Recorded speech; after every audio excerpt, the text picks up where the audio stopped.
Hello, my friends. This is Dr. M, and we are continuing our journey to discuss the role of human capital in our everyday life. Last video was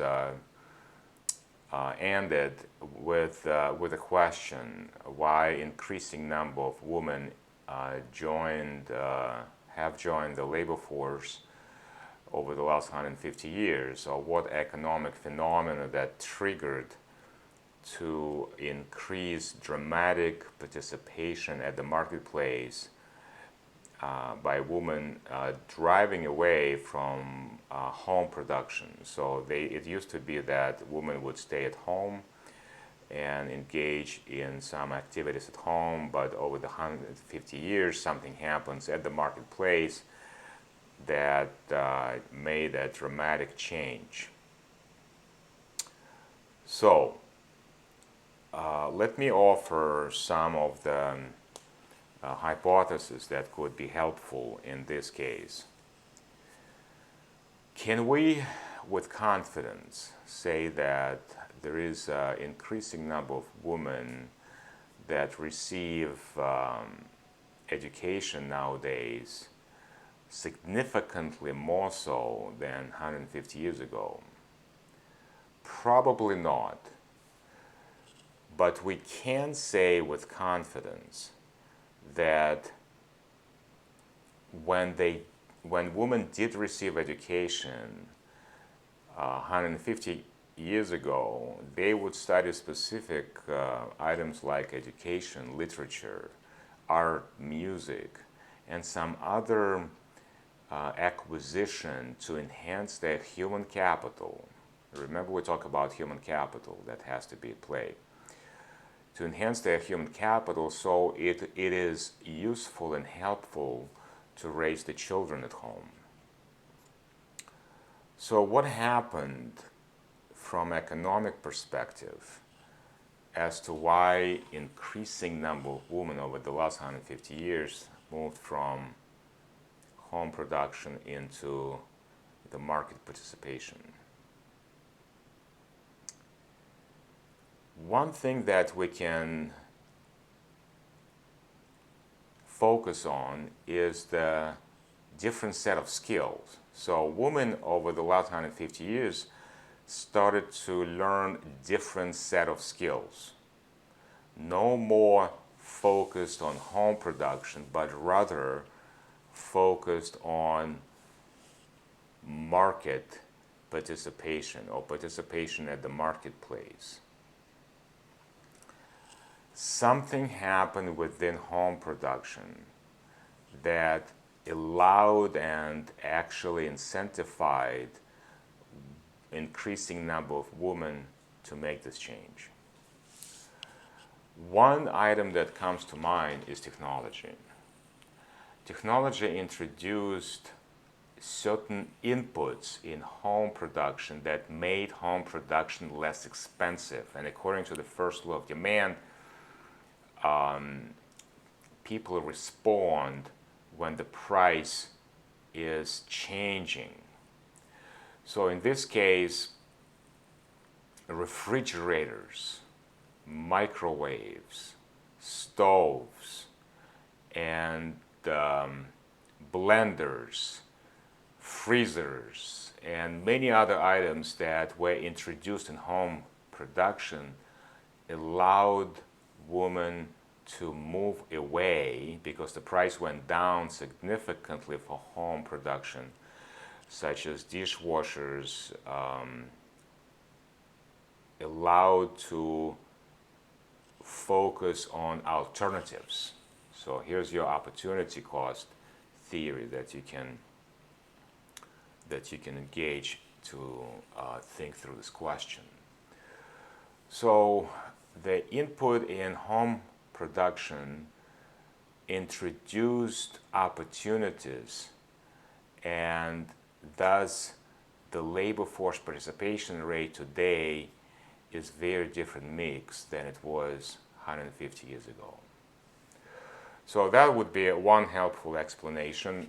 And finally, I also want to illuminate another property of human capital. It's not homogeneous, it's heterogeneous, because we all are endowed with different talents and with different inclinations. Maybe sometimes it's called gifts, whether due to birth, maybe due to some of our inheritance.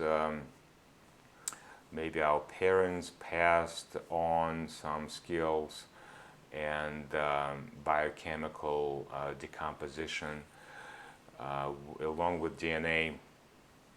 But we are all different. People are all different.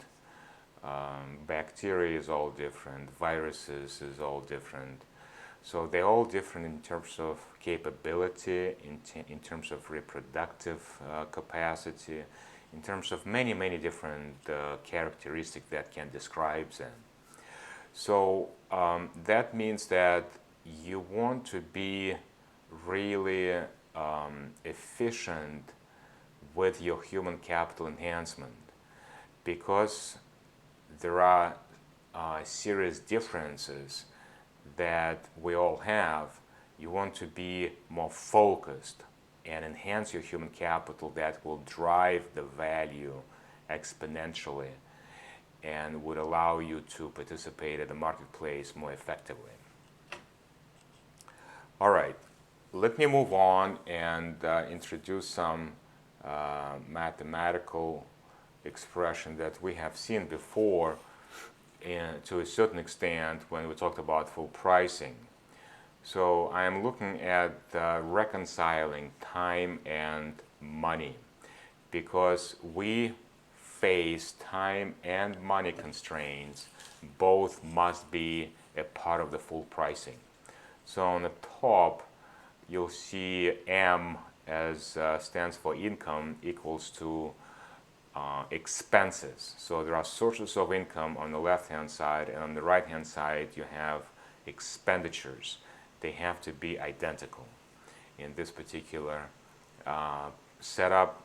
And you have xi, I'm still dragging xi, that is associated with its own prices, and once you sum it up, that will be your expenditures.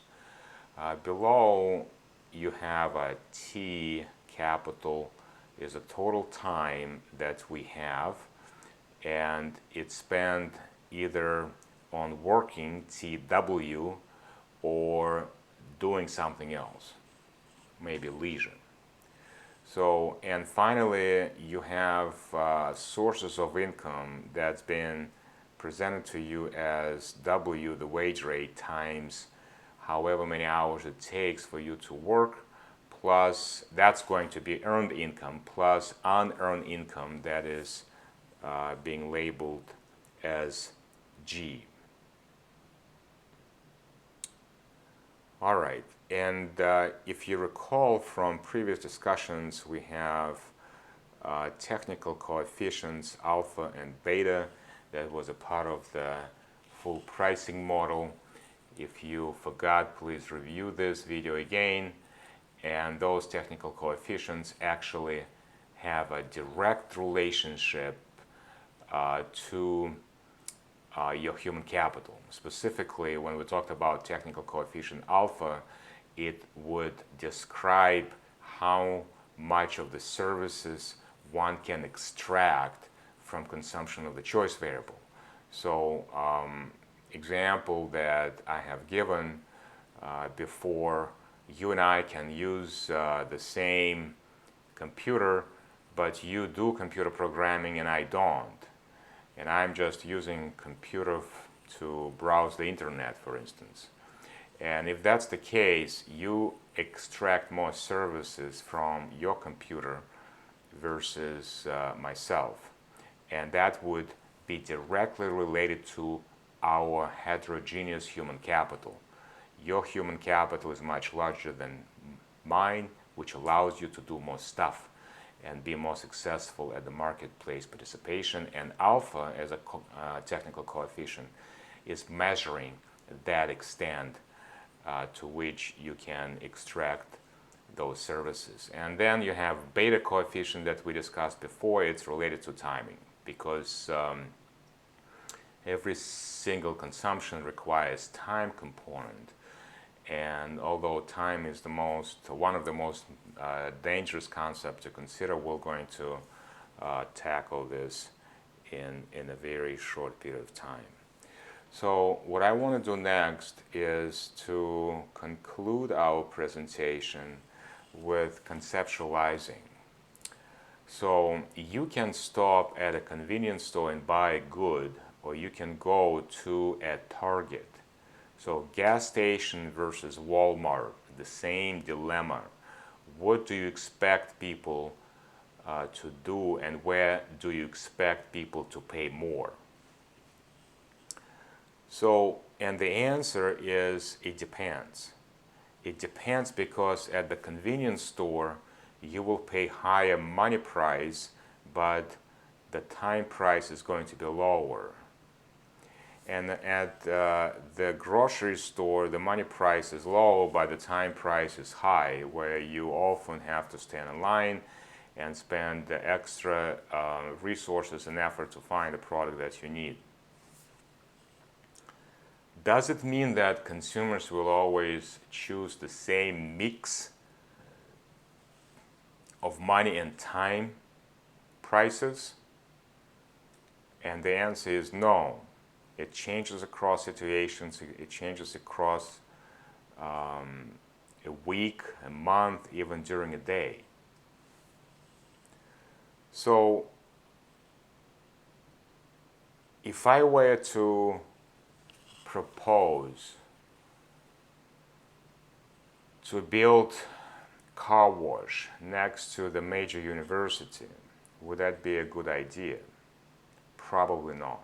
Why? Because students in general tend to consume low money price product and higher time price product. And that means they will tend to wash their own cars, and my business will not be as successful.